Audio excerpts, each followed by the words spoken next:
की छुट्टियों में दादाजी के पास घूमने आया बालक उछलते कूदते दादाजी के पास पहुंचा और बड़े गर्व से बोला, दादाजी जब मैं बड़ा हो जाऊंगा तब मैं एक सफल आदमी बनूंगा।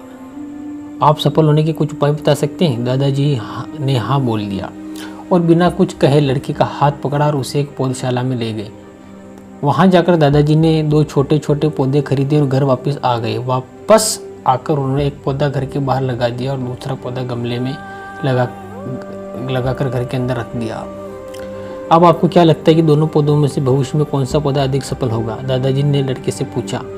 लड़का कुछ समय तक सोचता रहा और फिर बोला, घर के अंदर वाला पौधा ज़्यादा सफल होगा, क्योंकि वह हर एक खतरे से सुरक्षित है। जब बाहर वाले पौधे को तेज धूप, आंधी, पानी और जानवरों का भी खतरा है।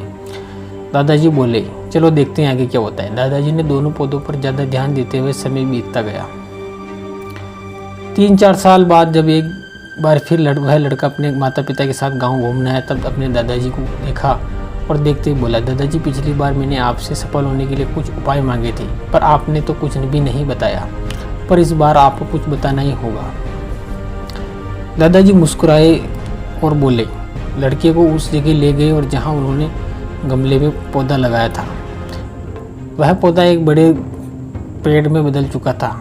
लड़का बोला, देखा दादाजी, मैंने कहा था ना कि ये वाला पौधा है ज़्यादा सफल होगा। दादाजी ने बोला कि अरे पहले बाहर वाले पौधे का हाल तो देख लो। और ये कहते हुए दादाजी ने लड़के को बाहर ले गए। एक विशाल पेड़ गर्व से खड़ा था, उसकी शाखाएं दूर तक फैली हुई थी और उसके छांव में खड़े राहगीर आराम से बातें कर रहे थे। अब दादा ने पूछा, बताओ कौन सा पौधा ज़्यादा सफल हुआ? लड़का कुछ शर्माते हुए बोला, बाहर वाला। लेकिन कैसे संभव है?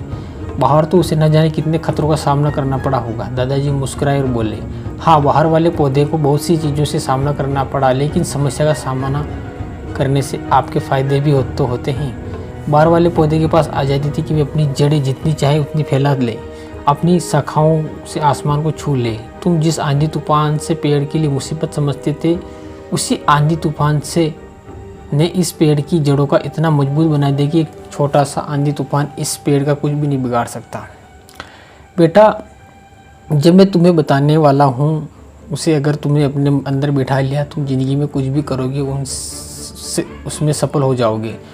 उन्होंने बोला कि अगर तुमने जीवन भर अच्छी विकल्पों को ही चुनते रहोगे तो तुम कभी भी उतने सफल नहीं हो पाओगे जितनी तुम्हारी क्षमता है। लेकिन अगर तुम तमाम खतरों के बावजूद इस दुनिया का सामना करने के लिए तैयार हो, तुम्हारे लिए कोई भी लक्ष्य हासिल करना असंभव नहीं है।